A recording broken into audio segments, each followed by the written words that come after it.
सुबह के बज रहे थे 4 और मेरी बेटी सो रही थी। तो hello friends, welcome to my mini vlog. पिछले 8-10 दिन से मैं कुछ भी नहीं डाल रही हूँ क्योंकि मेरी लाइफ में बहुत चेंजेस आए, क्योंकि मेरी और मेरी बेटी की दोनों की तबीयत ख़राब चल रही थी। और इसलिए मैंने शुरू किया है अपना योगा सुबह सुबह। तो आधे 1 घंटा मैं योगा करती हूँ, फिर मैं पढ़ाई स्टार्ट करती हूँ मेरी।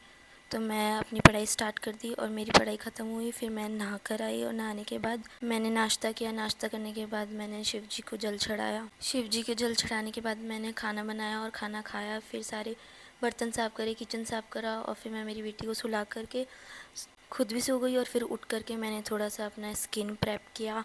और ये मैं हर 10-15 दिन में कर ही लेती हूँ क्योंकि ये बहुत ज़रूरी होता है। तो मैंने मेरी स्किन पे पहले लगाया था स्क्रब।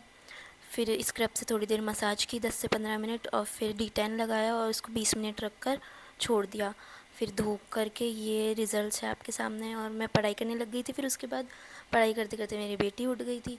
और भाई आज का मौसम तो बहुत ही अच्छा हो रहा था, इसलिए हमने फ्रेंच फ्राइज़ बनाई प्लस चाय बनाई। फिर हमने उसका मज़ा लिया। फिर थोड़ी देर बाद मैंने क्लास ली। क्लास लेने के बाद हम लोग जा रहे हैं मेरे हस्बैंड से मिलने, क्योंकि वो यहाँ पर अभी 10-15 दिन से है ही नहीं, घर पे नहीं रहते वो। उन्होंने कहीं और शिफ्ट किया है अभी थोड़े दिन के लिए। तो वो आ गए और ये देखते ही इतना खुश हुई खुद के पापा को। इसके पापा वापस घर इसलिए आए थे क्योंकि हमको कल जाना था पासपोर्ट ऑफिस। तो ये आज ही घर पे आ गए थे। फिर हम लोग गए काली हनुमान जी के मंदिर, जो कि जयपुर के चांदपुर में पड़ता है। और फिर उसके बाद में हम लोग गए गोविंद देव जी के, जो कि काली हनुमान जी के बिल्कुल पास में पड़ता है। फिर हम लोग निकल गए घर की तरफ क्योंकि ऑलरेडी बहुत लेट हो चुका था। और फिर हम लोग घर पहुंच के मैंने चुन के लिए सबसे पहले खाना बनाया, क्योंकि हम लोग तो बाहर ही डिनर करके आ गए थे।